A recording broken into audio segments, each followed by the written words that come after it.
안녕하십니까. 세브란스 병원 감염내과의 최준용입니다. 아스트라제네카 2차 백신 접종을 여러 선생님들이 맡게 되실 텐데요. 2차 접종에 앞서서 여러 궁금하신 점들에 대해서 말씀드릴 수 있는 기회를 주셔서 감사드립니다. 첫 번째, 두 번째 질문은 다 혈전증에 대한 질문입니다. 최근 아스트라제네카 백신 접종 후 혈전 등의 부작용 사례가 알려져서 불안합니다. 실제 발생률은 얼마나 되고 백신 접종은 안전한 게 맞나요? 라는 질문을 주셨고요. 두 번째는 영국에선 30대 이하도 혈전 등의 위험으로 아스트라제네카 접종에서 제외한다고 들었습니다. 저는 20대인데 지난번에 1차 접종을 맞았습니다. 2차 접종을 맞아야 하나요? 라는 질문을 주셨습니다.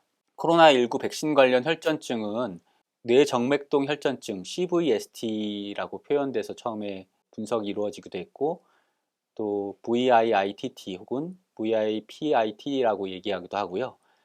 또 이제 혈소판 감소와 혈전증이 동시에 생기기 때문에 TTS라고 얘기도 합니다. 그래서 이게 처음 인지된 거는 유럽의약품청 EMA에서 처음 분석을 해서 발표했었는데요.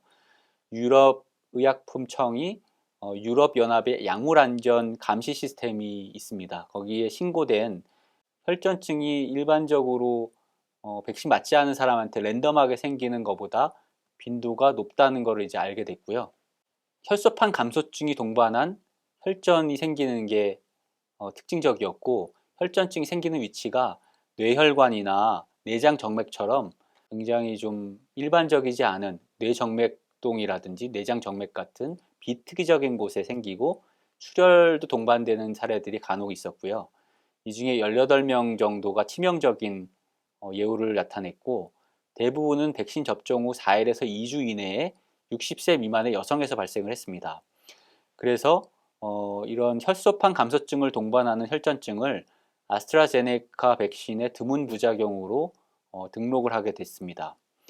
그 후에 4월 4일까지 이 안전 시스템에 169건의 뇌정맥동 혈전증 CVST와 53건의 내장정맥 혈전증이 보고가 돼서 4월까지의 발생률은 3,400만 명 접종 중에 100만 명당 6.5 케이스 정도가 발생을 했습니다.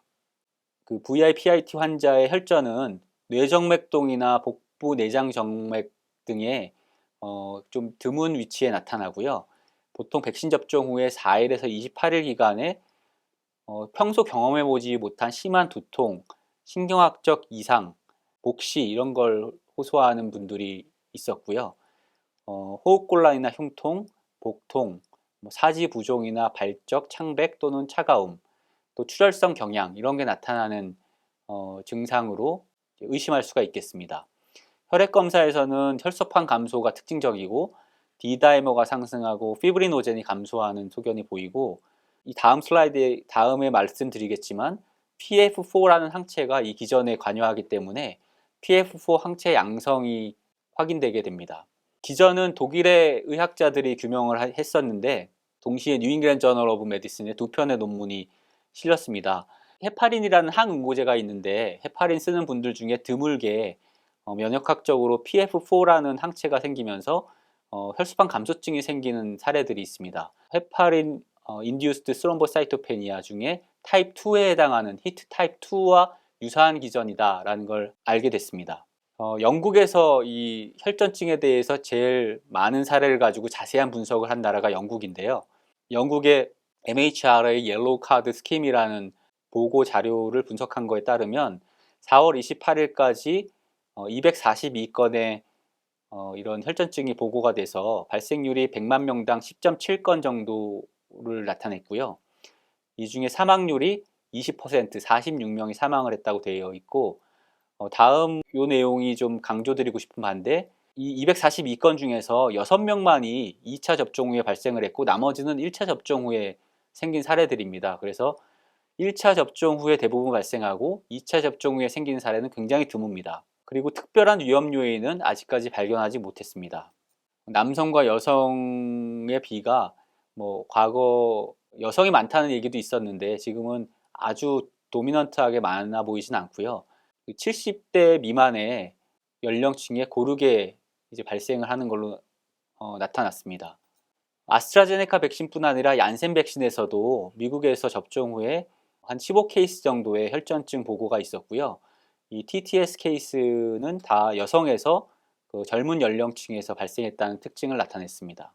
코로나 바이러스 감염자에서도 혈전증이 문제가 되고 있는데 이런 뇌정맥동의 혈전증 같은 경우에 100만 명당 42.8건 정도의 발생률이 보고되고 있습니다. 그래서 영국에서 아스트라제네카 백신 접종의 이득과 위해를 자세히 분석을 한 결과를 처음 발표를 했었고요. 백신 접종의 이득이 그러니까 중환자실이나 입원 예방이나 사망 예방 효과가 코로나19의 발생률이 늘어날수록 더 커지고 연령이 높을수록 아스트라제네카 백신 접종에 따른 이득이 크게 나타나고 발생률이 10,000명당 2명 정도의 발생률이 보일 때 30대 이상에서는 이득이 훨씬 크다라는 것을 알 수가 있었고요.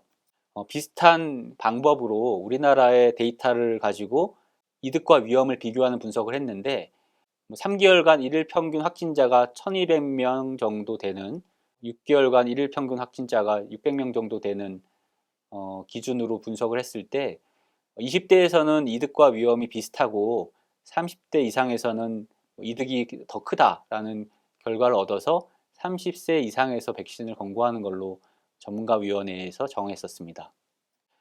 이게 혈전증이 생겼을 때 치료가 불가능한 것은 아니고 여러 가지 방법으로 지금 치료를 하고 있습니다.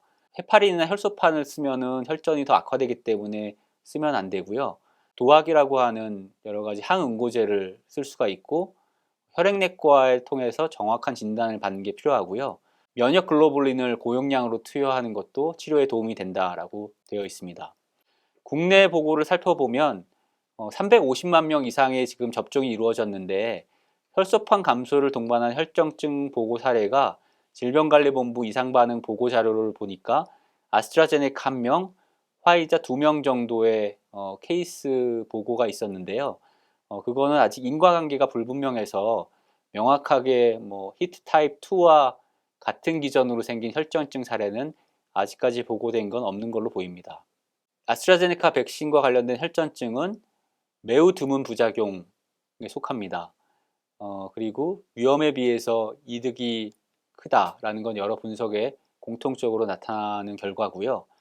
그리고 1차에 대부분 생기기 때문에 1차에 이런 혈전증이나 아나필락시스 같은 중증 이상 반응 문제가 없었던 분들은 2차 접종을 받는 거에 문제가 없겠다라고 권고드릴 수가 있겠고 이런 PF4 항체와 연관된 히트2가 있는 분들은 아스트라제네카 백신 금기지만 그 외의 혈전증은 아스트라제네카 백신과 관계없습니다. 그래서 그 외의 혈전증으로 치료를 받는다고 해도 이 아스트라제네카 백신을 맞으셔도 된다라고 할 수 있겠고 만에 하나 혈전증 의심되는 증상이 백신 투여 후 발생한다라고 했을 때는 신속하게 대처할 필요가 있다. 전문의의 진료를 받으셔야 된다는 걸 권고드립니다.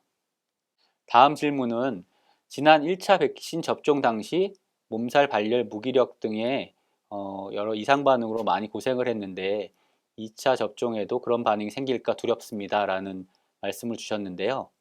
아스트라제네카 임상 1상, 2상 임상시험의 이상 반응에 대한 분석 자료입니다.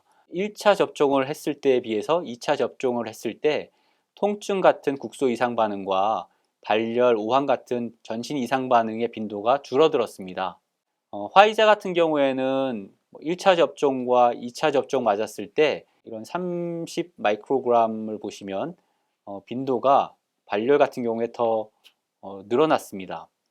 그래서 아스트라제네카 지금 2차를 맞으시는 경우에 1차에 비해서 이상 반응의 빈도가 줄어들 거라고 예상을 하고 있고요. 그래서 1차의 이상 반응 때문에 좀 고생을 하셨더라도 2차는 훨씬 덜해지시지 않을까 이렇게 예상을 합니다. 국내 백신 1차 접종 후의 이상 반응에 대한 병원 의료진에 대한 분석 자료인데요. 한 90% 이상이 아스트라제네카 백신을 맞은 분들이 한 가지 이상의 이상 반응을 경험했다라고 되어 있는데 대부분 통증이었는데 이것도 이제 2차에서는 더 줄어들지 않을까라고 예상을 합니다. 다음 질문은 혹시 1차 접종만으로도 면역이 생길 수 있나요? 라는 질문을 주셨습니다. 이게 아스트라제네카 백신 맞았을 때 이런 결합항체랑 중화항체에 대해서 어떻게 변해가는지를 보여주는 그림입니다. 1차 접종 맞았을 때 결합 항체가 어느 정도 생깁니다. 근데 28일째 2차 접종을 맞은 후에 결합 항체의 타이터도 올라가게 되고 중화 항체도 28일째 2차 접종 후에 안 생겼던 분들이 생기고 더 타이터가 올라가서 회복한 환자들과 비슷한 수준의 타이터로 이제 올라가게 됩니다. 그래서 2차 접종을 맞아야 더 많이 생기고 더 많은 분들이 더 많은 항체가를 갖게 된다라고 말씀드릴 수가 있겠습니다. 다음은 면역은 어느 정도 유지되나 또 면역이 생겼는지 여부를 확인할 수가 있을까요? 라는 질문과 2차 접종을 맞으면 바로 면역이 생기는지 아니면 얼마 정도 후에 면역이 생기는지를 궁금해 하셨습니다. 면역이라는 거는 결합 항체를 확인하기 위해서는 엘라이자라는 검사를 하고요. 중화 항체라는 걸 확인하기 위해서는 PRNT, FRNT, 수도타입 바이러스 중화 어세이 같은 실험실적인 방법을 이용해야 되고 T세포 반응을 본다면은 앨리스팍 같은 실험실적인 방법을 해야 됩니다. 근데 이런 검사들이 아직은 모두 연구 목적으로 사용되고 있기 때문에 병원에서 면역을 이런 방법으로 확인하고 있지는 못합니다. 현재는. 그리고 어떤 면역이 결합항체, 중화항체, T세포 반응 중에 어떤 면역이 예방 효과와 가장 관련이 높은지, 그러니까 Immune Correlate of Protection이라고 얘기하는데 그게 뭔지는 아직 연구 중에 있습니다.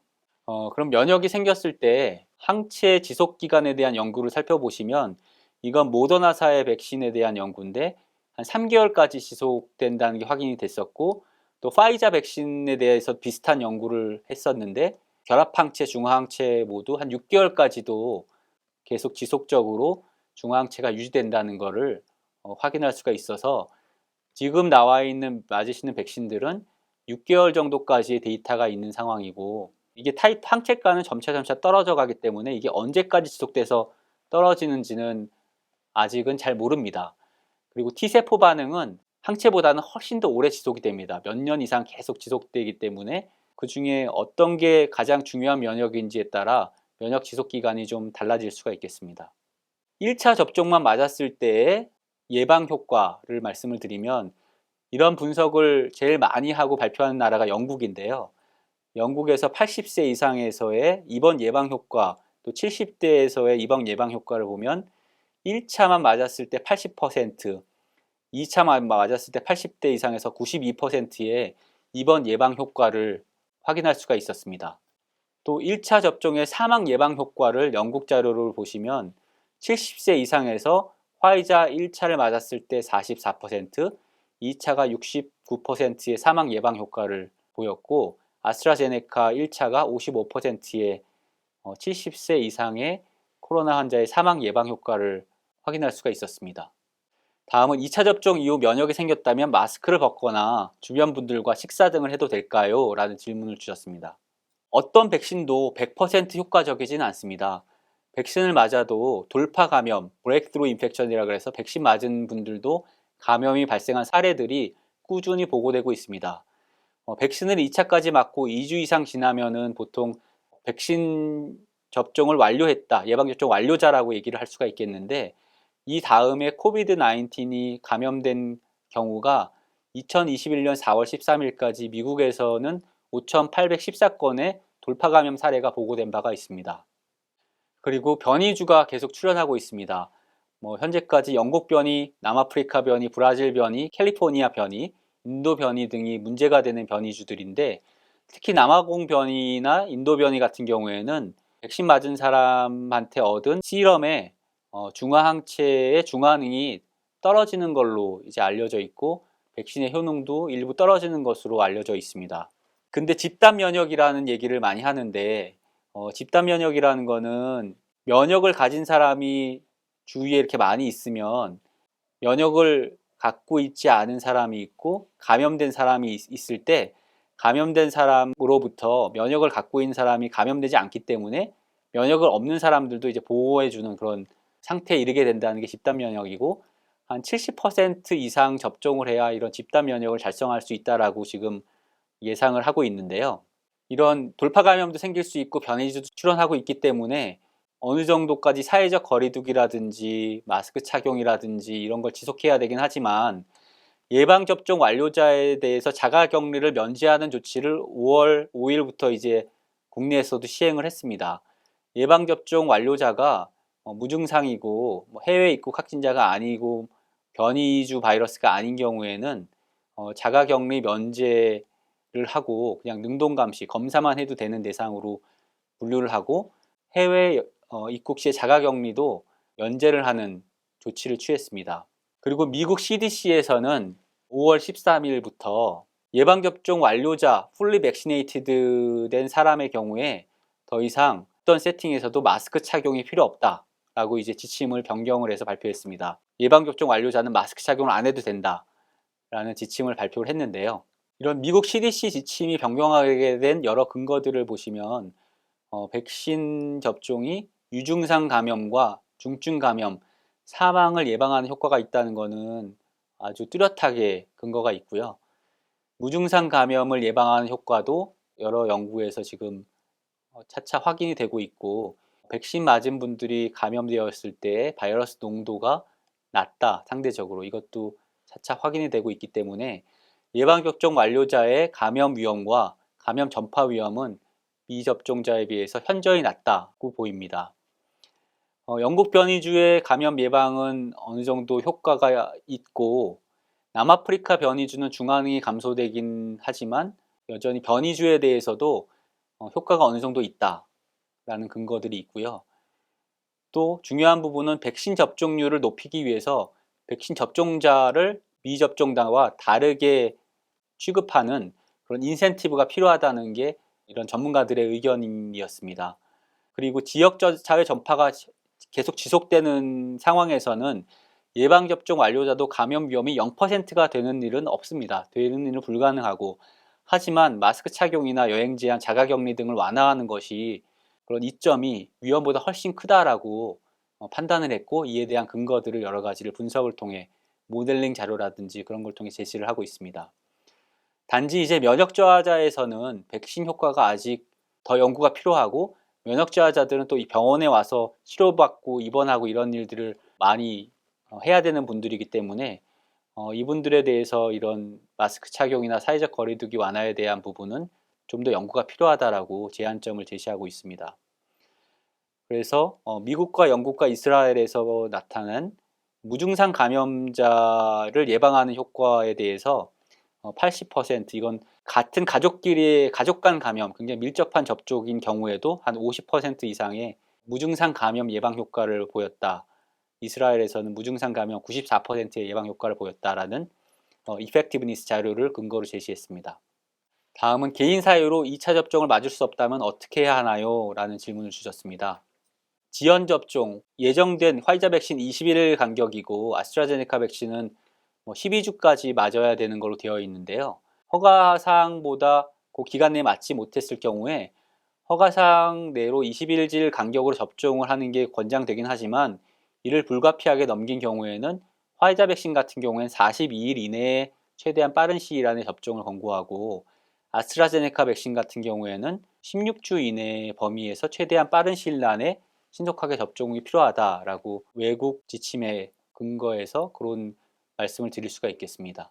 다음 1차는 아스트라제네카 백신을 맞았는데 2차는 화이자로 맞아도 면역이 생길지요? 라는 질문을 주셨습니다. 교차 접종이라고 하는데요. 교차 접종에 대해서는 아직 연구가 진행 중이고 효능이라든지 면역을 얼마나 유도하는지에 대해서는 아직 근거가 부족합니다. 최근에 이상 반응에 대한 논문만 한 편이 발표가 됐는데요. 란세치에 발표된 논문을 보시면 그래프에 두 번째 바랑 네 번째 바가 교차 접종을 했던 경우고 첫 번째랑 세 번째가 아스트라제네카나 파이자를 1, 2차 모두 맞았던 그런 경우에 대한 비교인데요. 교차 접종을 했던 분들이 경증 이상 반응, 근육통이나 오한, 피로, 두통 등의 빈도가 교차 접종하지 않은 군보다 더 높았습니다. 근데 얼마나 면역이 잘 유도되는지, 효능은 어떤지 이런 거에 대해서는 아직 근거가 없습니다. 예, 이상 질문 주신 것들에 대해서 말씀을 드렸고 아까 CDC에서 권고안을 얼마 전에 변경한 것처럼 국내도 아마 조만간 접종 완료자랑 그렇지 않은 분들에 대해서 사회적 거리두기라든지 여행 제한이라든지 여러 가지 차이를 부여하는 정책을 시작할 가능성이 높습니다. 그리고 병원도 접종률이 높은 곳과 그렇지 않은 곳의 차이가 나타날 거라고 생각을 하고요. 그래서 걱정도 있으시겠지만 필요성이라든지 효과가 그런 위험에 비해서 훨씬 크기 때문에 예방접종을 잘 맞으시고, 예, 감사합니다.